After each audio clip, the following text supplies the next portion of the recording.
Reaction time.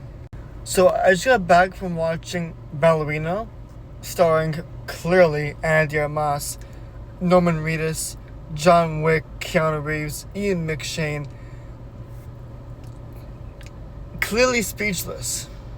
This film, from start to end, is a non-stop rush of adrenaline, suspense, thrilling. And if you guys watch the John Wick movies, it's basically like watching John Wick with Ana de Armas in the same movie, because John Wick's screen time is a lot more than what I expected, but it's a proper amount. Every action scene gets bigger, better in scale. Ana de Armas in action, you would not expect her to fight like this. It's literally watching female John Wick. The story is great. Seeing why Ana de Armas' character is filled with vengeance and why she goes out to unalive the men who did what they did in the beginning. The way they set up her character with her story of being a ballerina, the training, how she got to where she is. The story, the pacing was great. I have almost no complaints, and that's really good feeling after a movie. And I said this also right after the movie, but Ana de Armas, aside from Tom Cruise, is one of the biggest action stars of the year, and Ballerina is already one of the best action movies of the year, aside from Mission Impossible. This is a film, again, made for John Wick fans. This story takes place between John Wick 3 and 4, so you have to kind of watch the movies to make sense of the story of this film.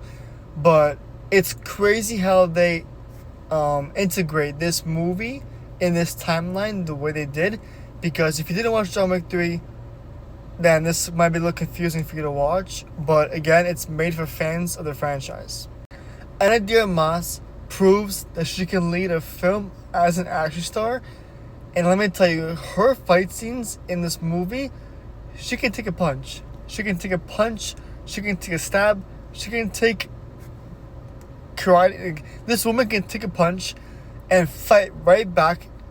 That obviously, John Wick is a whole different tier, but she gets kicked down, or she gets knocked down, she gets right back up. She finds creative ways to unalive the people in this movie, ways differently than what John Wick would have done. It's different, but it also definitely belongs in this franchise as its own standalone film, because let me tell you, I wanted to see a sequel where Ana de Armas and Keanu Reeves battle together. Because in this movie, according to the trailer, they did go head to head, but I want to see them go together and battle, because them two in action is a different story. Last thing I want to mention, the settings in this film, they take you like all around Europe, okay? Whether it's Hungary, Austria, Croatia, the Czech Republic. The settings in this film are beautiful and makes you want to travel there yourself. Let me tell you, films that are not taking place in America, settings, whether it's Europe, Australia, Asia, settings anywhere that's not America, they make those countries look beautiful and amazing to watch in action movies like this. But all in all, I give this movie an A grade, A minus, A plus. I'm not going into specifics. A grade. The fight scenes were amazing, gory, definitely a hard R movie, basically like John Wick, but with a female lead. I liked the story. I liked her character specifically, the way they developed her in the movie, the way they showed us what her drives her vengeance. This movie was a really great film, starring Ana de Armas with Keanu Reeves as a side character for once, as well as Norman Reedus, as well as Ian McShane, and the late great, I forgot his name, who owns the hotel. You guys know who I mean.